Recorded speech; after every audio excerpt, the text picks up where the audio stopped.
Welcome back to girls expert. இன்னைக்கு நம்ம share பண்ண போகிற கரண்ட்லி ஸ்டேட்டஸ் வீடியோ அப்படின்னு பார்க்கும்போது ஜீ தமிழில் டெலிகாஸ்ட் பண்ண உயிர்மை இந்த சீரியல் 2014 வந்து ஸ்டார்ட் பண்ணாங்க.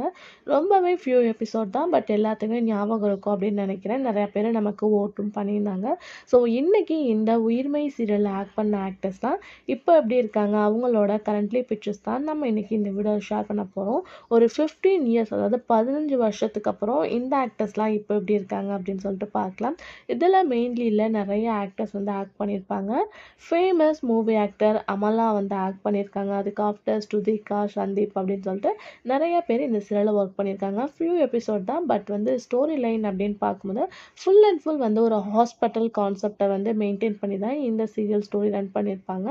ஸோ நம்ம இன்னைக்கு இந்த வீடியோவில் இவங்களை பற்றி தான் ஷேர் பண்ண போகிறோம். கரண்ட்லி பிக்சர்ஸ் வந்து ஆல்ரெடி இதே மாதிரி நம்ம பார்த்தீங்கன்னா எக்கச்சக்க சீரியல்ஸ்க்கு ஷேர் பண்ணியிருக்கோம். நீங்கள் ஃபர்ஸ்ட் டைம் நம்மளோட சேனலை வாட்ச் பண்ணுறீங்கன்னா மறக்காமல் வந்து டன் விஸ் நவ் அப்படின்ற பிளேலிஸ்ட் செக் பண்ணி பாருங்க. ரொம்பவே இன்ட்ரெஸ்டிங்காக இருக்கும். இந்த சீரியல் உங்களுக்கு ஞாபகம் இருக்கா அப்படின்றத கமெண்ட் ஷேர் பண்ணுங்கள்.